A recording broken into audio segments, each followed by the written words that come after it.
embraced her yet. But still, the brave climbs. Some stop at level 3, others push to level 5. Only the determined reach all 7. Along the way, you'll find the spring clear, cold, alive. Locals believe in its healing powers, but who are we to argue? Here, belief runs as freely as the water itself. This story begins in 1140 AD when a hunter named Akponju Abela, an otherly to one of Oduduwa's sons, stumbled upon this wonder. They say when he saw the waterfalls, he cried out, "Olumiri," meaning here is a new god. And from that exclamation,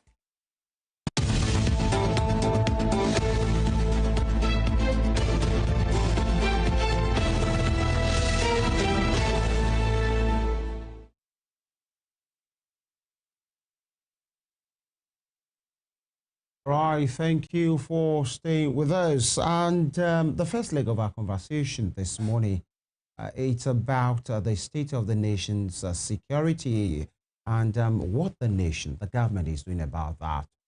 Now, one of those proposals to ending this insecurity, or at least in the meantime, making it to go down significantly or addressing it in the long term, is the issue or the proposal of state police, in which many security analysts feel the man in Abuja at the blues-headed, house of the Nigerian police may not be able to superintend, and the manner in way the operations is being carried out, in which postings are done, transfers are done, and it might take somebody from northeast to north west, or somebody from the south to the southeast.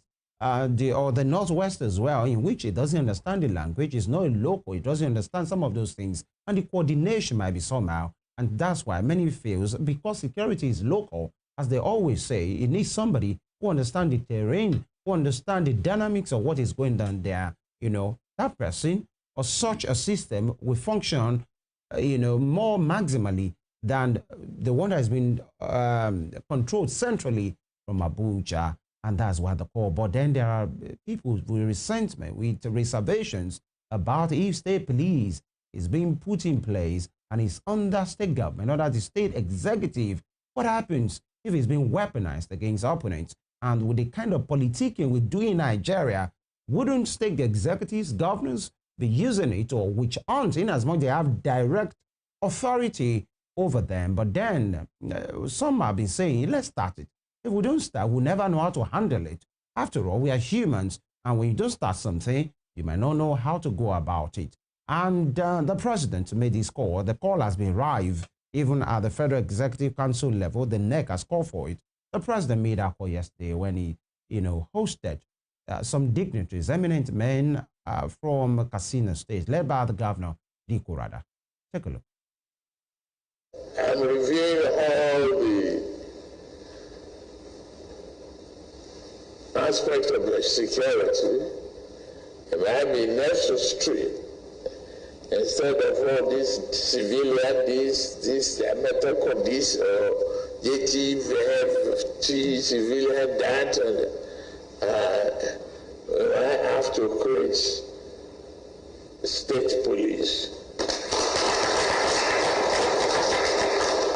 We are looking at that holistically. When we defeat security, it will be effective.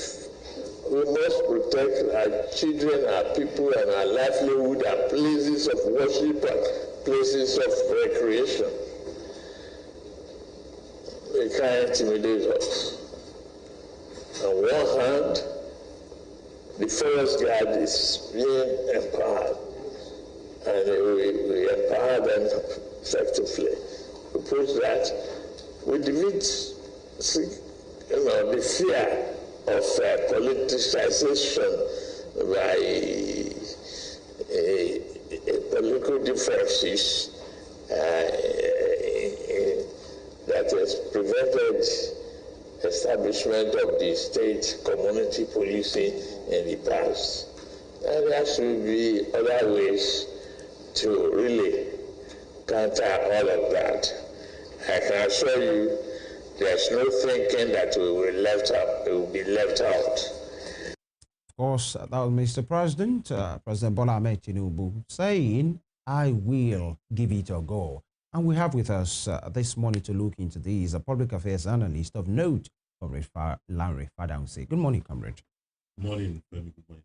Good to see you again. Nigerians. Yeah, you've heard your president say, we will defeat security, and we have to create it. Your impression, do you see a sincere man there, or the man that feels, I think beyond anything, we need to go this route now, or a man who is saying what he thinks the people wants to hear, because those persons were there to let him know and to tell him the state of security in Katsina State?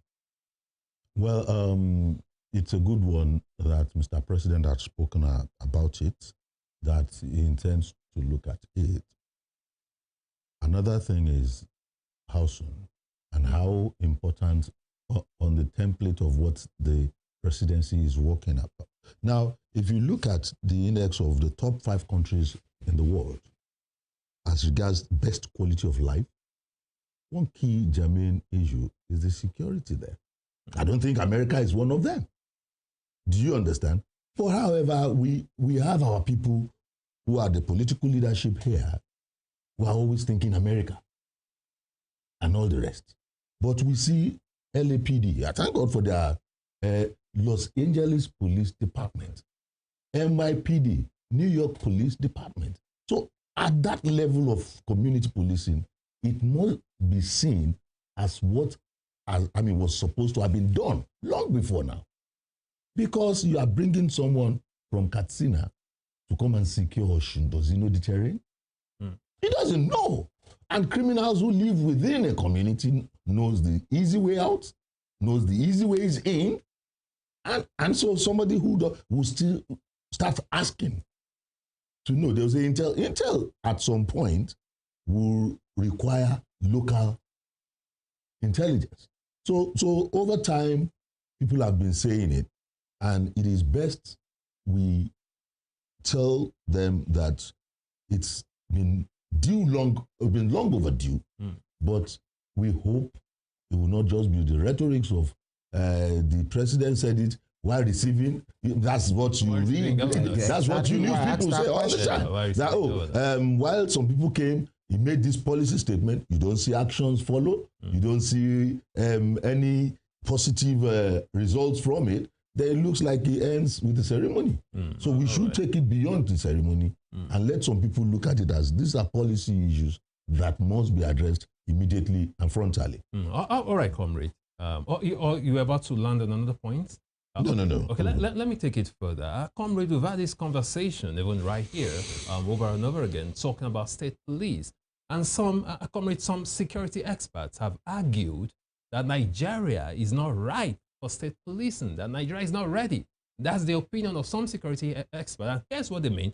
They claim that, fine, in as much as we want to fight insecurity in Nigeria, they are raising concerns of people weaponizing that state police, and there might be risk, according to them, there might be the risk of, political conflicts, ethnic conflicts as a result of state police, that people might decide to start using the instrument of state police, for other purposes, rather than just, safeguarding the lives of For the sake of this conversation, how did this insecurity get so bad? I'm not the one saying it. It's what you have read in the newspapers, is what people at home have read in the newspapers, that it was to remove Jonathan that people created an army of non-state actors who were carrying AK-47. Now, I'm happy Mr. President made mention of forest guards. The best you see on them, if you haven't to encounter them, are Mark 4, Mark whatever they call that cock and shoot 2-bullet thing. Ding-guns. Not really ding guns. It was like, it's the type of they carry. Shotguns, like shotguns. It's not even shotgun. Shotgun is more active, more powerful, more potent. Do you know what is cock? You cock one. When you shoot, you need to cock another bullet. So that's the kind of thing that these guys are still carrying in this 2025, and you want them to face AK-47 with some 5-6 cartridges. that is attached to one.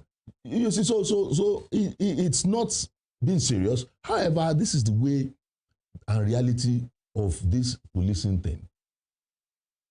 When you want to talk about, oh, how many police per Nigerian? But you see like 20 around one person. How equitable do you call that in securing the people? When you name 5 topmost countries that have the best quality of life for its citizens, you talk about Luxembourg, based on security. Secure their citizens, good social services, and people's lives are okay. And they don't care about your private jet, they don't care about your jet-set lifestyle, but they are getting the best from the system. A place like Denmark, if you're a billionaire, you pay like 49% of your income as tax. But they're happy to do it. Because those who are supposed to be dregs of the society, who are supposed to be the problems of the society, because people, when they don't have a way to go, they look for another ways to get out of that problem. That's what causes crime. And some nations were closing prisons because nobody is going there. Yes, Comrade, I wanted to talk about it. I saw this documentary, a prison in Denmark. So they closed it up. Yeah, no criminals. There's food for everyone. There's housing for everyone. There's job for everybody. So why do you need to go into crime? The nation is concerned about you. But here, some 30 policemen are securing one person and his family. And communities are there. They say, they have invaded us. They are now telling night guards to bring in guns. We must be ready and know that state policing, however, what those experts were talking about are the weak institutions that we have. Our laws don't count anymore. It's a sad one, but the so-called democracy is gradually getting eroded here. Because when institutions don't function, then anybody, it's now looking like even what some bodies are moving away from in the past. To become an LURTW chairman, you take the garage. You know, you go with force of go with force of violence and take it over. Do you get? Yeah. And you got the power. For as long as some majority are tired of you and they still bring cordials out. But they have changed the democracy kind of thing now. So why isn't our mindset also stated? So state police will work when we allow institutions to function properly. But Comrade, still on this, just to add, they've also argued that Nigeria has actually had regional police before independence. So what were the successes? What can we learn from that? Do you recall when security agencies were busting judges in the middle of the night? Do you get? No due process. You understand what I'm saying? So this idea of bringing the negatives of what state policing can, what happened in the regional police of then was that they said political class took it over. Have they not taken over the bulk of what happens with the normal federal police? Which is still system? a genuine concern. It's a concern that is genuine, but as we speak, we knew of a time in the history of Nigeria, it's part of our history now, when a state commissioner that was commissioner of police in Lagos, in Kano, during Buhari's election period, eventually became the IGP, like 30-something inspector generals, deputy inspector generals had to go for him.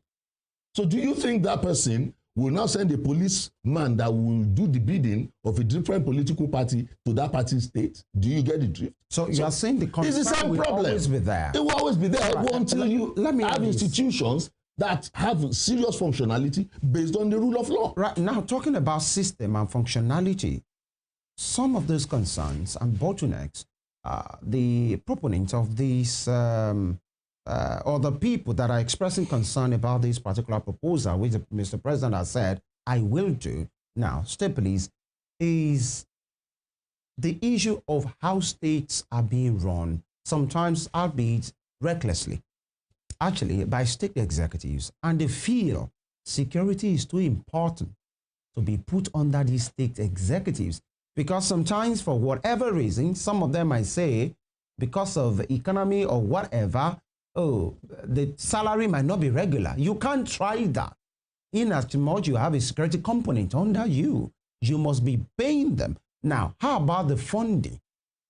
Are states, that buoyant to do that? Because Some states are buoyant more than others. Can they afford it? Does that mean the allocation thing will be reviewed and states will have more money in their coffers? And there is this place of constitutionality as well. National Assembly has to be a part of that. The state assemblies have to be a part of that. And in fact, some have said some state executives, state conversation has not been held because the various state houses of assemblies supposed to submit their proposal and they want it to be run. So my question exactly is, how will this function properly? A state governor might choose not to pay salary for 1 month, 2 months, 3 months, or pay convoluted salaries the way we know it around here. When they have security component under them, they can't do that. Are we sure that we have politicians at the helm of affairs as states who can administer state police? Because that is serious. Civil servants can go on strike. Our teachers can go on strike. Security personnel cannot afford to go on strike. If you get my drift. Oh, I do. These are unfounded fears. You call them unfounded? I'm telling you. We have seen what these governors have been doing. Can they afford to do that with security? That's what I'm saying, unfounded, because there are other things that's leading to that. What's the recruitment process of getting the governors in place? Do you get? Some of them take over party primaries with thugs that they pay, that they give ammunitions to. And so when they take over, what do you expect that person to do? He won't do the right thing. But that has not gone away. So that's what I'm saying is, as it is for a senator, so it is for governors, so it's been for presidency people too. Who are the senators? Are they not in Abuja? So when they weaponize non-state actors against the citizens, is it not the state that is supposed to curtail that and control it? How many people have you heard are in jail now for crimes committed during electoral process? So it's not as if we don't know. We know what we're supposed to do, but you now look at what angle of it is facing me.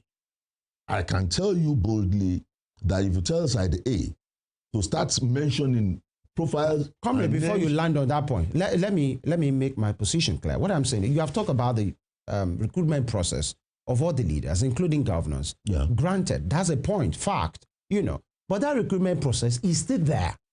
The president is saying it. He's not saying it in a futuristic way. We hope it will go to action and all these things will start coming up. Now, the recruitment process is still there. We are still who we are. Now, should we carry the component of security and hand it over under the administration of these same people that are being recycled, or the same people that Nigerians are voting for, or the system is trumping up? That's what I'm saying. We are saying the same thing. Yeah. But the difference is the same people. Because there are laws that forbids even governors from doing the negatives that we are talking about. But those laws, how active are they? Are they docile laws? Are they laws that are sleeping? And the executors of it will look, if I officially complain, my superior officer will tell me, go back to your chief security officer. Have you not observed that in some instances and some states, they call governors chief security officer of the states when he's in tandem with the government at the center? And then that governor cannot give instruction to the commissioner of police in the state if he's not on the same page with the federal. So it's the same thing. It means as governor, there is crisis in this local government. Hey, CP, all you need, funds and all, we are giving it, go there and quell it. They say we need signal from Abuja. So it's the same. I think so, maybe that's what Daniel? Is it Daily Trust? One of the papers reported this morning that the governor of Zamfara is saying he knows where the bandits are. They can handle security in 2 months. That is it. So they can handle it in 2 months. Because now, and I will not tell you what is. So if it's in charge, you think he can take action? I will tell you something. The governor, not so that we won't place it in the corridors of the governor of Zamfara alone. The governor of Benue said same thing. The pastor gentleman. The governor of Borno said the same thing, that some people in Abuja are creating crisis. And in Matawale, they are doing security something in Abuja. Let me tell you the reality so that Nigerians will know we need to beg our leaders to do the right thing. There is a faction. Let me tell you some of the things that happens in Zamfara. When you become the governor of Zamfara state, at some point it looks like the gold mines in Zamfara belongs to a governor. So if I bring you, Daniel, as my stooge to replace me, I still want to continue controlling the gold with my non-state actors. And you bring your own non-state actors. So if somebody say, I know where they are, does he not, will he tell us where his own are? Do you not get it? Right, so that the institutions have been so bastardized that we need the truth. All right, this thing will not go unless those who brought it upon the nation let it. We have seen state governors giving money, I mean, so that you won't go outside the rail from being a media organization. State governors giving money to non-state actors who are carrying AK-47. They didn't even drop it at home. That we don't want them to kill anymore. Don't they, if they don't know each other, how did they get that connection? The next one is they have used them, and those ones are saying don't dump us. But along the line, they got another industry which is kidnapping, and they felt, well, we don't need to bother you as our governor. Let's just continue our business unperturbed. But it's unfortunate. But the institutions must be gotten right, strengthened, and the laws of the land must be allowed to work well. So a governor that wants to derail that state policing thing, the state policing that we are talking about, we see it, or even in their movies.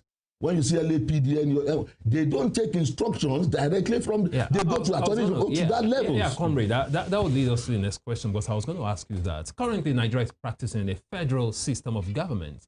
Now we are talking about state policing, which means devolving police powers to states. It will definitely come with some challenges. But the question is this: what can we learn from countries operating a federal system and they have successful state policing? For instance, the US, India. That's what I'm saying. So what can we learn from them? No, what we can learn from them is just what you have said.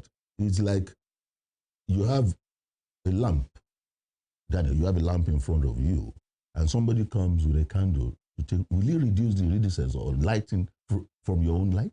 It will not. It will just add to the brightness in the room. So if the federal will still be the federal, so the national guards are still national guards in America. We still have the feds, then we have the states. Still there. So when it's overwhelming at the state level, you call them for backup from the federal. But the situation where I want to convert all the police in the local government, because I'm a local government chairman, to come and be securing my own house, that does not help the system. Another one. When complaints are being made, the Amotekun is well formed now in the southwest. Do you understand? But because of the federal law, they cannot get the real ammunition to use. You must get close to somebody before you can use Oruka Aluwo, if they don't believe it. So you must get close to the person. That's all is carrying AK-47, AK-49, and is standing some 100 meters from you. You are meat. You are mincemeat. Comrade, just where we go, still talking about the Zamfara state governor. The statement he made, the comments he made that banditry, that he can end it rather within 2 months. Okay, that's it right there. You can see it right there. I can end banditry in 2 months, coming from Zamfara governor. So here's a governor who is so sure that if he is given state police, that he can actually end banditry in 2 months. Should we take his word for what it is? We will not just Even said he knows where they go. We will not knows when they come out. Just from his words. Let's go back to Abacha days that says if insurgency goes for this long, that government has a hand in it. So it's not just Zamfara, because by the time we are saying Zamfara alone, he has said it. El-Rufai has attacked the military before when that train attack happened, because he was not privy of the train attack. There are incidences that happen that people in authority know. Yes, they will go and bust them there. When they do, they will start looking for the bandits. We saw the marching order of Buhari to an IGP that relocates to that state and bring sanity. And he went to the attacking state instead of staying where he was told to. So you understand what I'm saying? So citizens know what they are going through. And when government is not looking the way of state policing, which is controllable, then you have the alter ego of it. The people policing themselves.